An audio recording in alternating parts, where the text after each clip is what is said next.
A Course in Miracles, Chapter 2, Section 5, The Function of the Miracle Worker. None of these errors is meaningful because the miscreations of the mind do not really exist. So yung mga tinutukoy na errors dito, ito yung mga napag-usapan na natin sa mga nakaraang videos. No, isa nga doon yung fundamental error, yung idea that we are separate from God. No, ito yung sin, ito yung original sin na laman natin sa past lessons natin, no, sa past chapters. And yung miscreation daw na yon, miscreation kasi galing siya or based siya sa maling perception, kaya siya miscreation.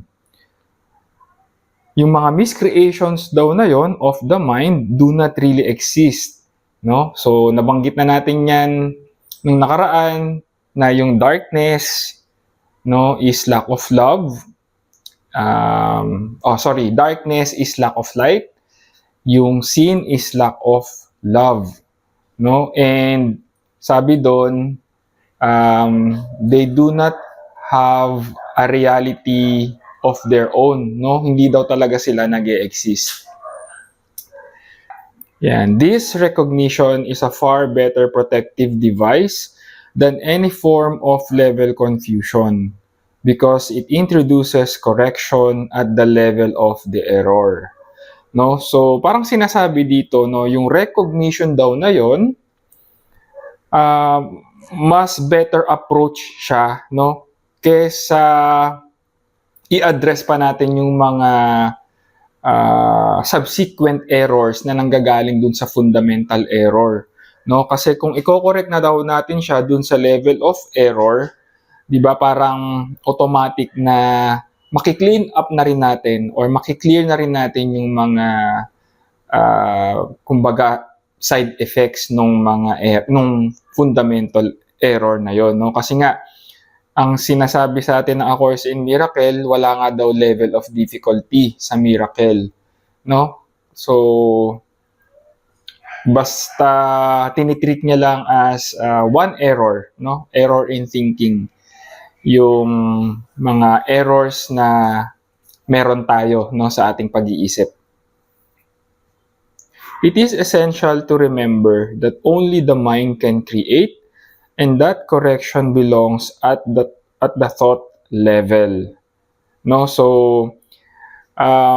in-emphasize lang ulit dito, no, na yung mind daw natin, yung thinking lang natin yung pwedeng magkamali, no, kasi nilinaw ng A Course in Miracles, no, kasi syempre merong physical manifestation yung mga errors na yon, no. Actually meron din siyang emotional and mental impact, no, pero yun, kailangan daw nating maalala na yung error ay nasa thought level lang, no, sa level of mind, wala siya sa physical, no. So para kasi ma-shorten yung time nga to heal, no, kumbaga doon na tayo sa root cause, no, kaysa i-address natin yung i-address natin yung mga symptoms, pero hindi tayo dapat nagpapaikot-ikot doon, no, kasi magiging cycle lang siya, malilipat, mag-iiba lang yung form of sickness, pero yung sickness, yung root cause of sickness, kung hindi natin natitreat, hindi natin siya kino-correct, no, at the thought level, at the mind level, no, mag-iiba-iba lang yung forms of sickness, no. So kailangan i-address natin siya doon sa root cause at the thought level.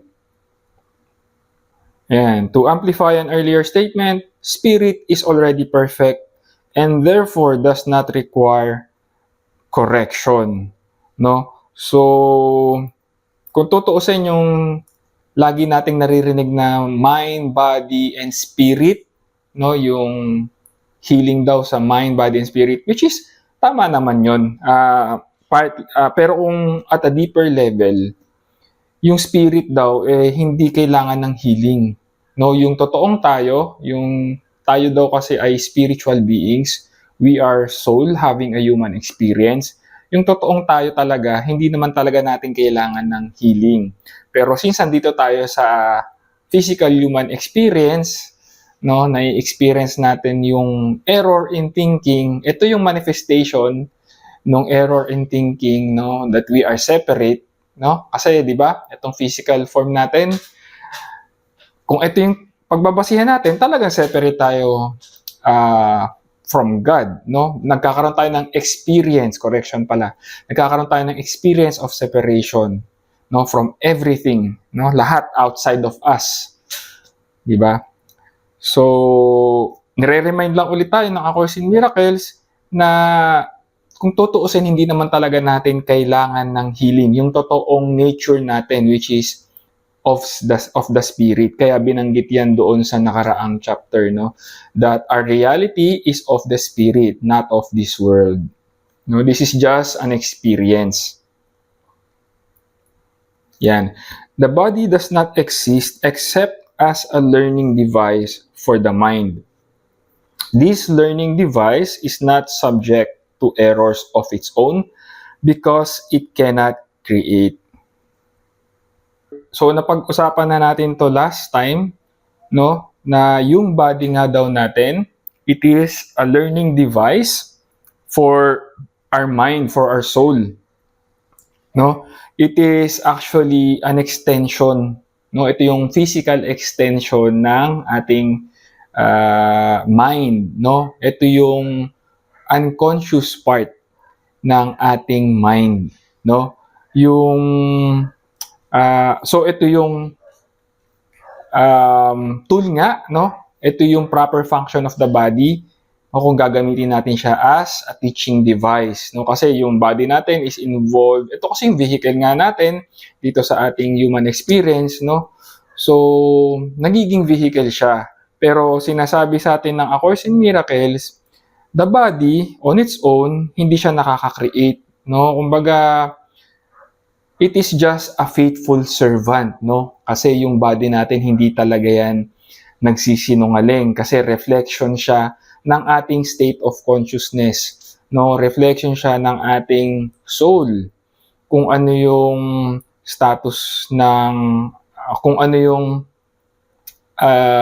malalaman natin, no? Kung align ba tayo with the truth, no? Pag may sakit tayo, no? Nagma-manifest siya sa body. No? So, parang sinasabi dito na pag nagkakasakit yung body natin, hindi yung body natin, hindi siya yung nag-create ng sickness, no? Nagbibigay lang siya ng symptoms of the sickness, which is of the mind, no? Yung sickness na yun, yun yung mga errors, no? Ang nagko-cause ng sickness is yung error in thinking, no? Nasa thought level, no, yung nabanggit nga natin kanina.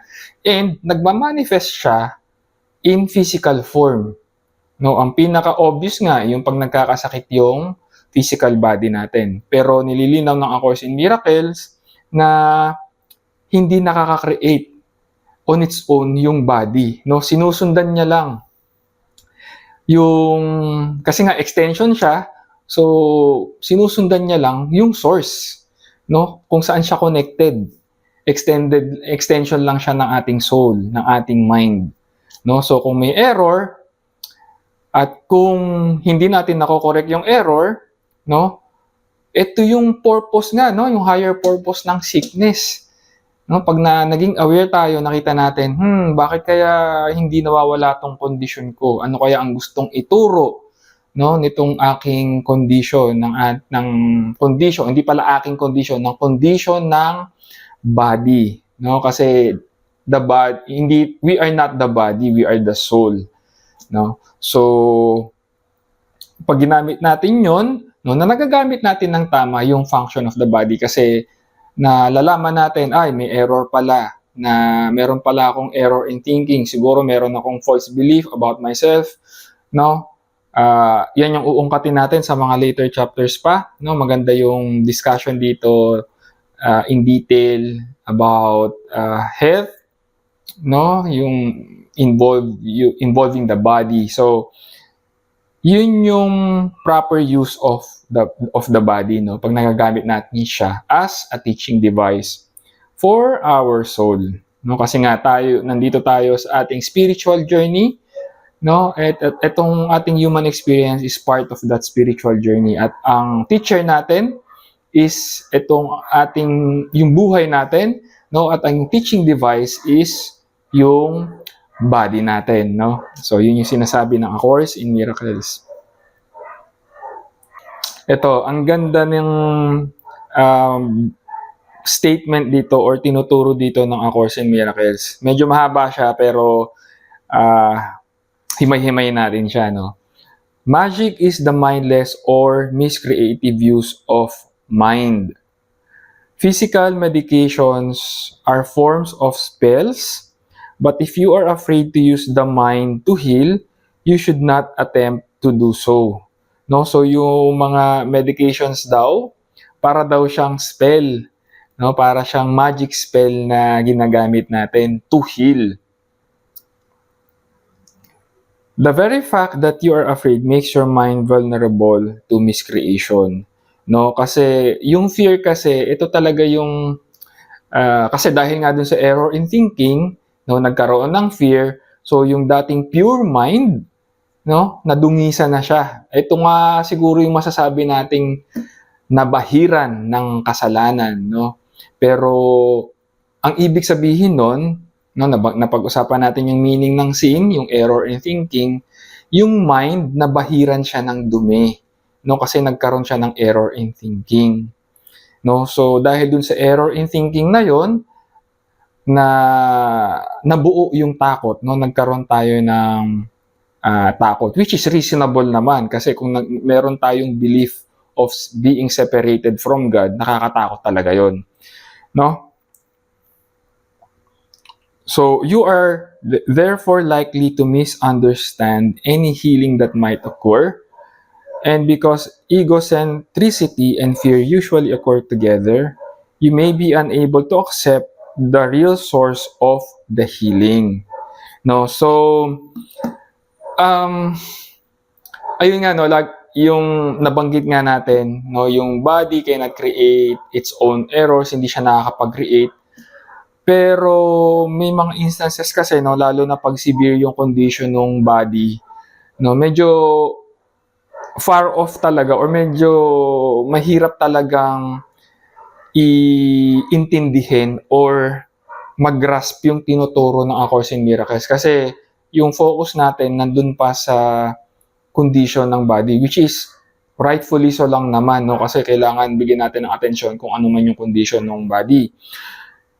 So yun yung sinasabi dito ng A Course in Miracles. Kumbaga, wala pa tayo sa tamang state para maging kumbaga mag-grasp natin yung idea or maintindihan natin na yung sickness is not caused by the body, no, sintomas lang siya, no. So yun nga, yung spell na sinasabi dito, yung physical medications, kasi di ba pag nagtitake tayo ng mga gamot, nakakatulong siyang ma-improve yung condition ng body, no? Which is, kailangan din natin gawin yun, sundin natin yung mga pinapayo ng doktor in terms of taking care of the body, no? Lalo na kung may condition siya. Pero, pwede kasi na magdulot siya ng another error na iisipin natin, ito pala yung nagpagaling sa akin, no? So, hindi natin makukuha yung tinuturo ng A Course in Miracles na yung source of healing is not of the body, no? Kasi nga yung error is not of the body, no? So yun yung nililinaw dito ng A Course in Miracles na you may be unable to accept the real source of the healing, no? Under these conditions, it is safer for you to rely temporarily on physical healing devices because you cannot misperceive them as your own creations. No, so ayun nga, no, In the meantime, habang wala pa tayo dun sa right-mindedness na gustong maituro sa atin ng A Course in Miracles, no? Gamitin muna natin daw yung mga healing devices, yung mga medications na available for us, no? Habang kasi siguro wala pa tayo dun sa stage ng healing na kung saan mas na maintindihan na natin yung tinuturo ng A Course in Miracles, no? Personally, ako na-experience ko to. Ito yung naging experience ko, no? Wala naman sa pag-iisip ko, hindi ko naman alam tong A Course in Miracles before, no? Nung nagkasakit ako way back in 2006, 7. Yun. So, yun, mga ganung year. No, syempre, ang bibigyan ko muna ng atensyon yung condition ng body ko, no. So, lahat ng available na treatment, so yung mga holistic approach, natutunan ko yun, and in-apply ko siya, nakatulong siya dun sa naging condition ko, yung hyperthyroidism. And then later part na, no, nung mas na lumalim na yung pag-intindi ko doon sa totoong healing, no? And doon ko na-discover yung A Course in Miracles, no? So, from experience, masasabi ko na ganun yung tinuturo ng A Course in Miracles, no? Huwag natin biglain kung hindi naman talaga appropriate, no? So, hindi naman tayo pinipilit ng A Course in Miracles na baguhin agad natin yung pag-iisip natin, na i-deny natin yung condition ng body, no? Na i-convince tayo na hindi totoo yan, na you are soul, no? Yan na-experience mo, is just an illusion. Hindi ganun, no? Kasi counterproductive yun. Magiging mas magkukos pa siya lalo ng fear, no? Doon sa tao, no? Kung siguro may lumapit sa akin noon, nung time na yon, nung na-experience ko yung condition, naging condition ko before, tapos sabihin niya sa akin, wag mong sundan yung kumbaga, it's just an illusion, no? Ito, basahin mo tong A Course in Miracles, ayan na magpapagaling sa'yo.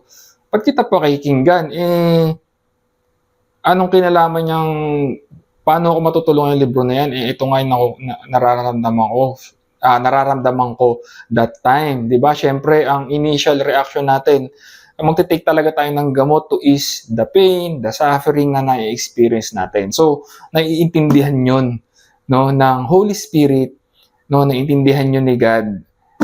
No, so, no pressure, no, parang pine-prepare lang tayo, no, ini-introduce lang sa atin na later on, marirealize natin yung tinuturo ng A Course in Miracles, no.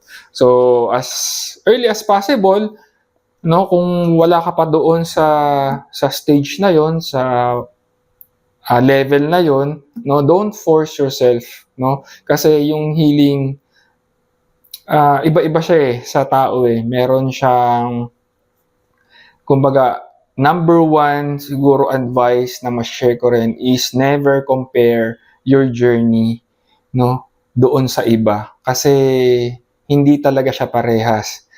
Kasi kung parehas siya, ano pang purpose nung experience nung ibang tao kung similar lang siya sa'yo, no? Kasi nga, God is all experience, no? Kaya yung experience natin is very important kasi part siya doon sa all experience na meron si God, no? Kaya individual talaga, never compare, no? Lalong-lalo na sa healing, no? Hindi ibig sabihin, ito, lilinawin ko lang na yung mga nakatulong sa akin, itong A Course in Miracles, na although naniniwala ko or alam ko na makakatulong ito sa kahit sinong tao, no? Siguro lang iba-iba yung magiging experience natin, pero in one way or another, alam ko, no, hindi lang just a belief, alam ko na makakatulong yung A Course in Miracles, no? Lalo na pag pinractice talaga natin siya, at nag-commit tayo doon sa ating healing, no, na yun nga yung tinuturo ng A Course in Miracles. Yan. Kaya ito, sinabi dito, the right-minded neither exalt nor depreciate the mind of the miracle worker or the miracle receiver. No? So, tayong lahat yun. Lahat tayo ay miracle worker. By the way, linawin ko lang, no? Yung miracle worker, tayong lahat yun. No? And the fact na pinapanood mo tong video na to, it already makes you a miracle worker. Kasi ibig sabihin, hindi naman aksidente na napapanood mo tong video na to, no? Nandun ka na, alam ko, nandun ka na sa stage in your journey na ready ka na sa tinuturo ng A Course in Miracles. Otherwise, hindi mo to mapapanood. Hindi ka magiging, kumbaga, hindi to papasok sa radar mo. So, as a correction, the miracle need not await the right-mindedness of the receiver. No? So, hindi daw kailangan na nandun na sa state na yon, no? Kumbaga, parang on a spiritual level, alam na ng soul mo na you are ready to have this realization, no? Yung itong healing,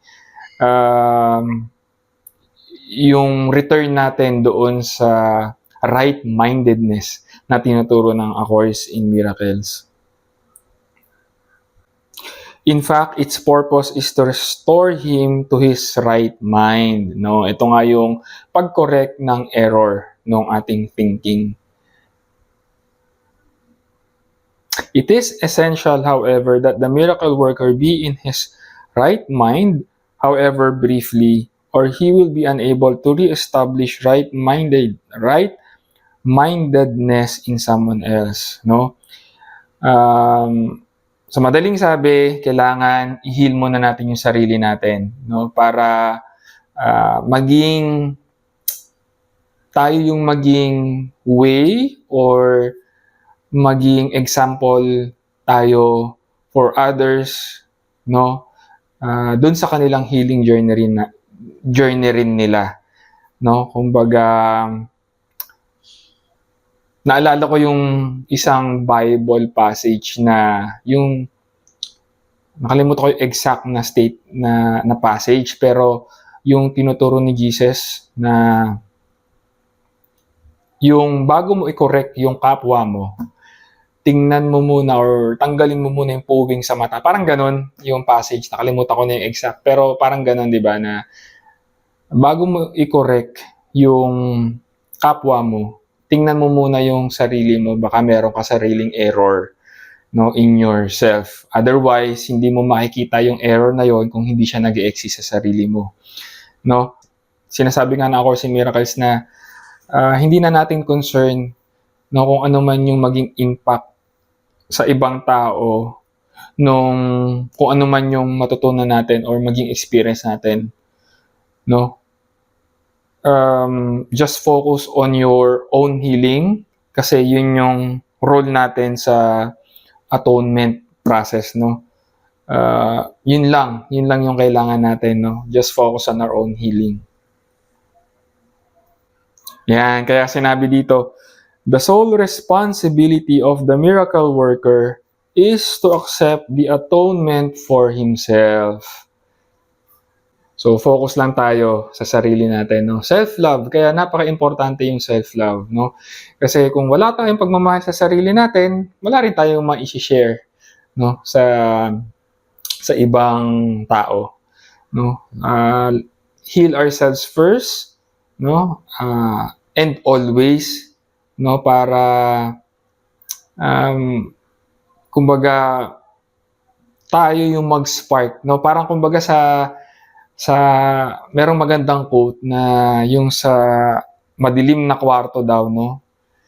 Parang kailangan mo lang isang kandila para magliwanag yung buong room, no? Kahit lahat ng kandila nakapatay, no? It takes only one candle to light up the room, no? So, ganun yung parang tinuturo sa atin ng A Course in Miracles. Kung yung mundo natin is sa ngayon or siguro yung mga nakaraang experience natin, we experience a dark world, no? It only takes one candle, no? So tayong bawat isa 'yon, no? Tapos pag nasindihan na natin yung sarili nating kandila, 'di ba? Pwede nating ipasa yung light na 'yon sa iba, no? Without extinguishing, no, na hindi natin pinapatay yung sarili nating apoy. No, kumbaga lagi lang tayong nakailaw, no, para sa iba. No, so sana itong A Course in Miracles yung magsilbing kandila natin, no, na ipapasa natin sa buong mundo, no? Pero kailangan magsimula 'yon sa sarili natin. Yan, ito yung nabanggit natin kanina. It should be emphasized again that the body does not learn any more than it creates. As a learning device, it merely follows the learner. But if it is falsely endowed with self-initiative, it becomes a serious obstruction to the very learning it should facilitate. No, so, binanggit lang ulit dito ng A Course in Miracles na, ayun nga, yung body, wala siyang, parang madaling sabi, wala siyang sariling buhay. No? Yung sinusundan niya lang, no, it's just a faithful servant, tayo yung master. No? Pero, kailangan maging aware tayo kasi baka magkabaliktad yung situation, which is common siya nangyayari, which is a common error, no, na nagiging slave tayo ng sarili nating body, no. Dapat yung body natin yung servant, no, pero minsan, hindi pala minsan, madalas, no, ginagawa nating master yung body, no, ginagawa natin siyang ina-identify natin yung sarili natin with the body, where in fact this is just a teaching device, no? Kumbaga, kung artist tayo, kailangan maging aware tayo para hindi tayo maging identified doon sa tools na ginagamit natin, no? Kumbaga, yung isang artwork, hindi yung tool yung nagke-create ng art, no? Tayo yung nagke-create ng art. Ginagamit lang natin yung tool, no? So, kailangan maging malinaw tayo doon or maging aware tayo doon na ganun din yung body. Yung body daw natin is just a tool, no?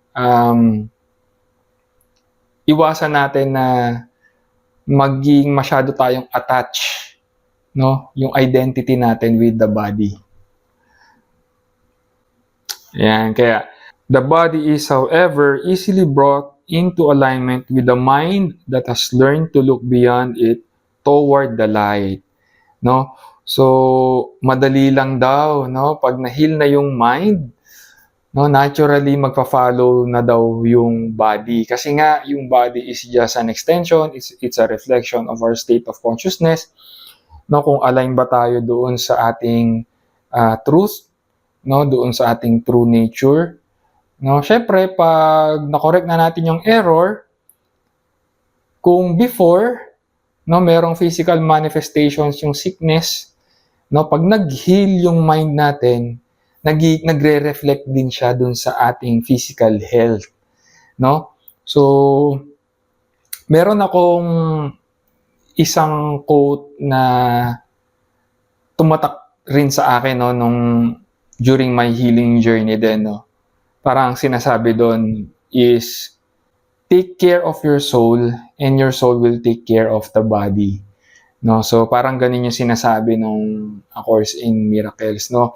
Focus daw tayo doon sa healing ng ating mind, no, kasi nandun yung error. And pag ikinorek natin yon, naturally yung manifestation is makiklear na din, no, yung mga physical manifestation sa body. Corrective learning always begins with the awakening of spirit and the turning away from the belief in physical sight, no. So ayun nga, from eyesight, no, kung nakikita natin yung physical form, i-turn down natin yung attention natin toward ourselves, no, insight, no, from eyesight to insight. Ito yung deeper meaning nung tinuturo ni Jesus na turn your other cheek, no? Parang sinasabi niya doon is i-turn down natin yung attention natin, no? From eyesight to insight, no? Kumbaga from outside of us to inside of us, no? Kasi nandun yung error and nandun din natin siya maiko-correct, no? Nandun din yung healing. This often entails fear because you are afraid of what your spiritual sight will show you. Yung healing, yung totoong healing, no, on a deeper level, understandably, merong involved na fear doon, no? Talagang lahat nung takot natin, yung mga false beliefs, no? Ito nga yung nabanggit ko sa introduction, na yung mga beliefs natin will be put into question, no? Lalo na yung mga religious beliefs natin will be put into question. Pero kailangan kasi yun eh. It is necessary for healing. Kasi nga yung mga illusions kasi, no, which are all based on fear, yung mga belief system natin, meron silang defense mechanism. And pag nag-commit tayo sa healing, no, parang hinahanapan natin ng butas, no? Or actually hindi natin siya hinahanapan ng butas. May butas talaga siya.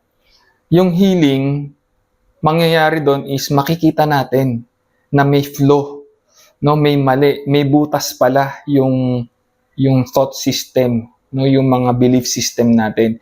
And ayaw ng ego natin na ma-discover natin yun. Kasi doon nakasalalay yung kanyang identity, yung false self natin, doon nakasalalay yung kanyang experience, no? Parang ito yung ito yung house built on sand, no? Na tinuturo sa atin ni Jesus, no?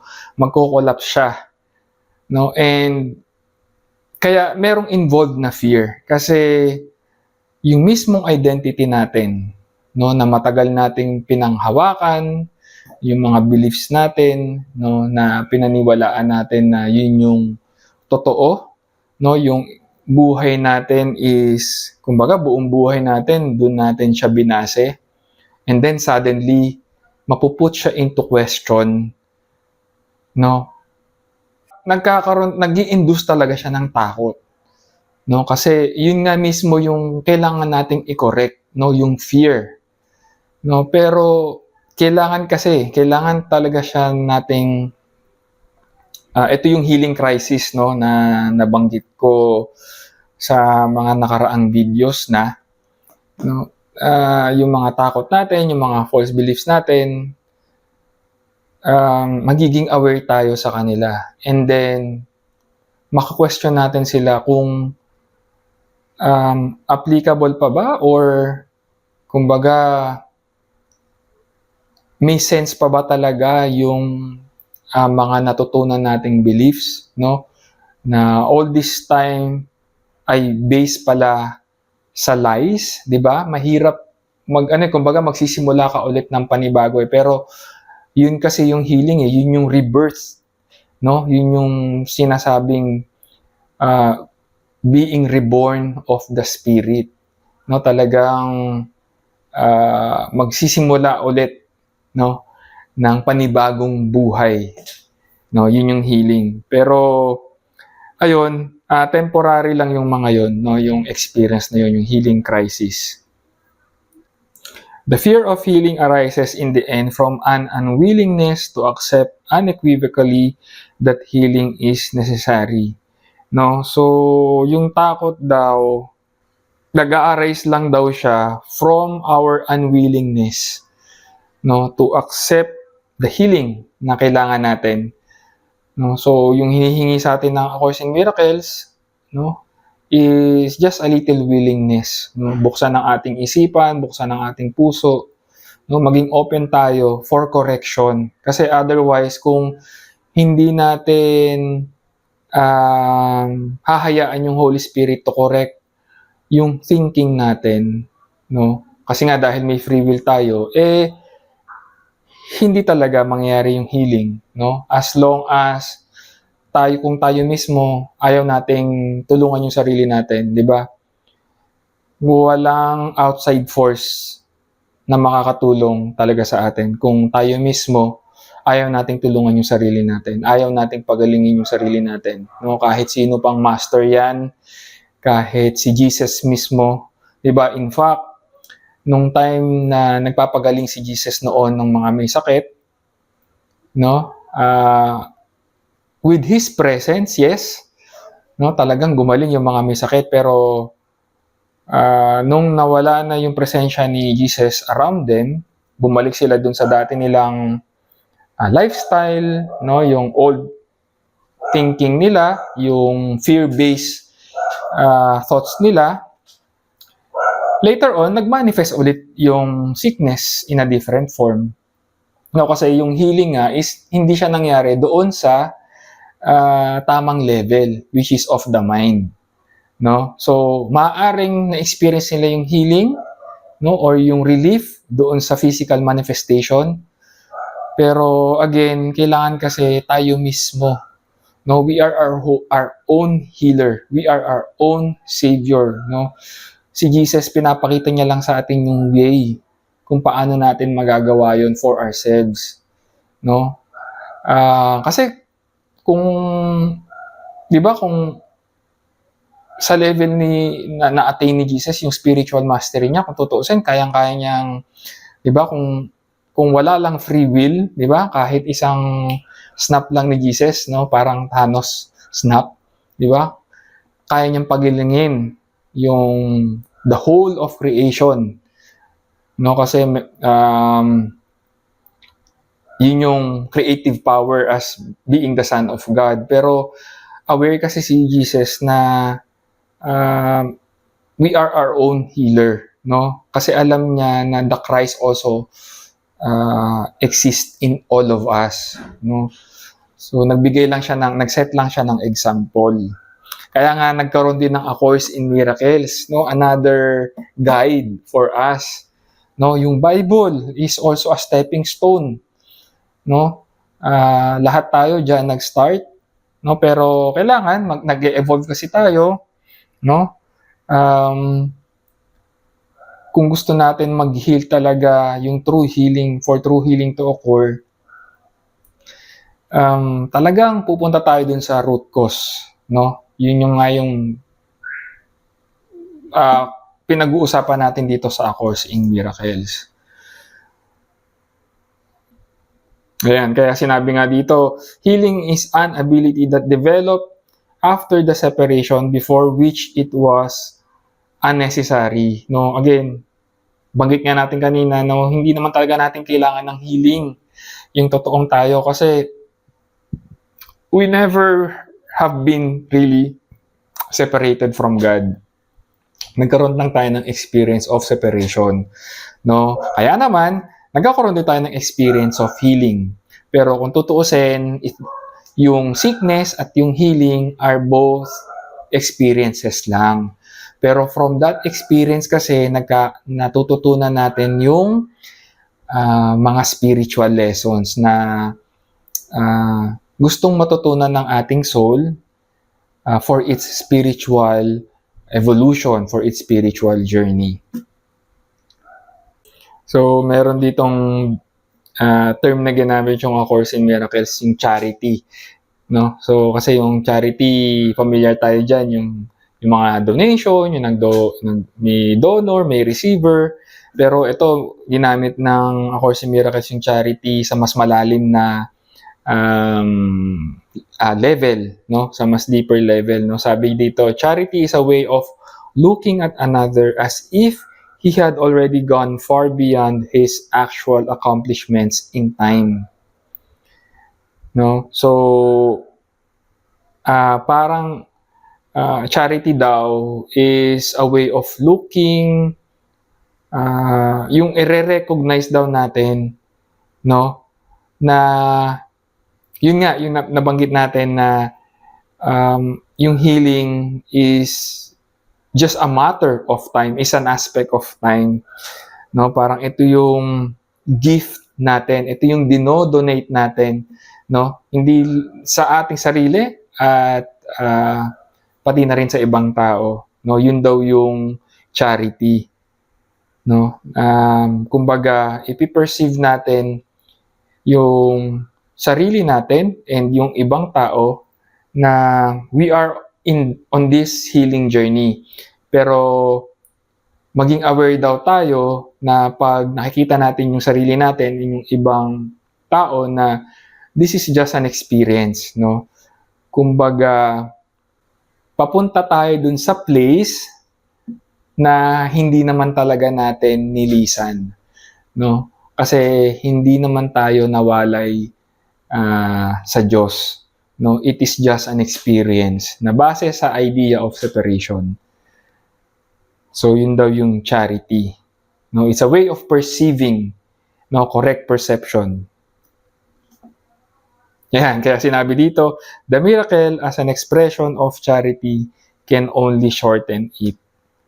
No, so charity or miracle is an expression of charity. Yeah, it must be understood, however, that whenever you offer a miracle to another, you are shortening the suffering of both of you. No, so ito yung ginagawa natin dito sa ating self-study ng A Course in Miracles. Hopefully, nakakapag-donate ako ng value sa'yo, no? Kasi your healing is also my healing, no? Hindi naman ako rin hindi natatapos yung healing journey, no? Pero dahil dito sa ginagawa natin, no, we are shortening the suffering for both of us, no? So sana yun yung na-accomplish natin dito sa ating self-study ng A Course in Miracles. So let me know in the comments kung yung thoughts mo or kung nasaan ka na sa iyong journey and kung nakakatulong ba itong A Course in Miracles sa'yo. So I'd love to hear your experience, your personal experience, and baka may mas ma-provide pa ako na insight, no, na based from my own experience din, no, para ma-shorten nga natin, no, yung healing for both of us. So meron ditong special section, special principles of miracle workers, no? Tingnan natin kung meron tayong mapupulot na insight dito. The miracle is always a denial of this error and an affirmation of the truth, no? So ito ngayon lagi nating pinag-uusapan. Yung miracle is denial. This is the correct form of denial, no? Dine-deny natin yung error hindi dahil sa totoo siya, or hindi natin siya dine-deny in a way na binibigyan natin siya ng existence, no? Dine-deny natin siya kasi hindi siya nag-exist, no? So magkaiba yung perspective, no? So true denial yung tinuturo sa atin ng A Course in Miracles, which is an affirmation of the truth, no? So itong A Course in Miracles, parang ina-affirm natin yung truth na alam na natin talaga, no, on a deeper level. Kaya nga recognize, know, no, inaalam lang natin ulit yung nakalimutan natin, no. It's a remembrance. Yan, ito yung nabanggit natin kanina.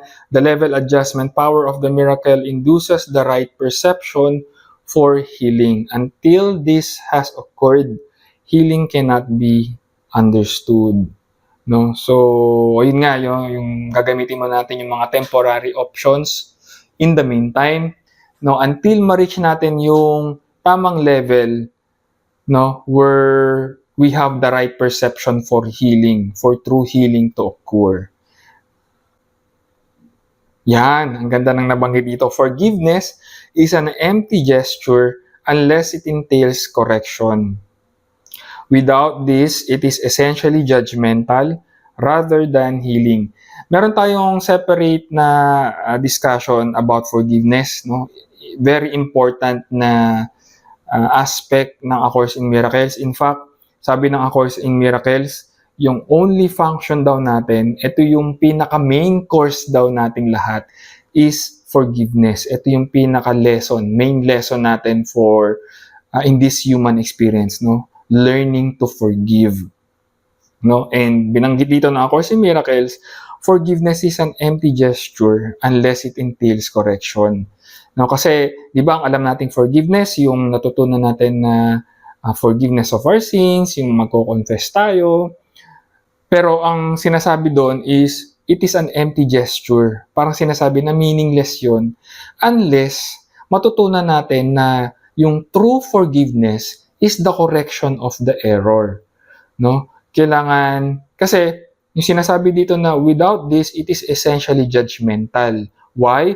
Kasi pag nagfo-forgive tayo, kung pinapractice natin yung forgiveness, while believing, no, na totoo yung sin, no, pag pinaniniwalaan natin yung sin, no, and ginagamit natin yung forgiveness for the forgiveness of sin, no, parang binibigyan natin ng saysay yung sin na hindi naman talaga nag-e-exist, no? So parang kung yung forgiveness is a tool, hindi natin siya nagagamit ng tama.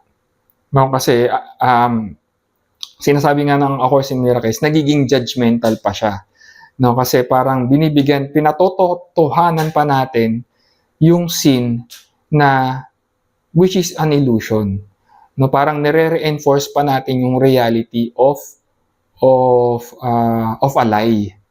No, so kailangan matutunan natin yung totoong meaning ng forgiveness, which is later on malalaman natin sa susunod na mga chapters na A Course in Miracles, no, yung about forgiveness. Ayan, miracle-minded forgiveness is only correction. It has no element of judgment at all. No? So, ayun nga. Kaya in-specify dito, miracle-minded forgiveness. Kumbaga, yung forgiveness na based on correct thinking, correct perception, is only about correction. No? Is only about correcting the error. It has no element of judgment at all. No? Pag nag-forgive daw tayo, hindi dahil sa, pinapatawad na kita sa naging kasalanan mo sa akin. No? Kasi, parang sinasabi mo, nagkasala ka talaga sa akin. Ginudge, meron pa rin siyang bahid ng judgment. No, parang pinractice mo lang yung forgiveness. No, kasi, yun, it's an empty gesture. No, ito yung sinabi ng A Course in Miracles na it's an empty gesture na patawarin natin yung kasalanan, pero hindi mo talaga siya finorget. No? Parang yung famous na line na to forgive is to forget. No? Parang ginawa mo lang siya for the sake of forgiving, pero hindi mo siya naiintindihan. No? Nag-forgive tayo, pero parang pinatotohanan natin na nagkamali ka talaga. No? Ako yung tama, ikaw yung mali. No, ginudge pa natin 'yon. No, yun yung judgment doon, no? Sige, pinapatawad na kita kasi nagkamali ka sa akin. Ako yung tama talaga, 'di ba? No? So may judgment pa. Ginamit pa natin yung forgiveness natin para ma-reinforce yung ating ego, no? Para lang tumaas yung pride natin, no? Pinatunayan pa natin na tama talaga ako, ikaw yung mali. Kaya pinapatawad na kita kasi alam naman natin na ako yung tama, no? So parang ganun yung maling paggamit ng forgiveness, no? Ginagamit na natin siya to judge other people. Pero ayun, so mali yung understanding natin ng forgiveness, which is hopefully maitama rin natin. Okay. So I think na-cover na natin yung gustong ituro sa atin ng section na to. Chapter 2, Section 5, no, the function of the miracle worker. Now again, tayong lahat yung miracle worker and mag-focus lang tayo sa ating sariling healing. No? Kaya self-love is very important. Ito yung overarching lesson, no, na tinuturo sa atin ng A Course in Miracles, self-love. No? So hopefully nakatulong tong section na to sa'yo, sa iyong journey. And thank you again for joining me in this session. At kita-kits ulit tayo sa mga susunod pang videos.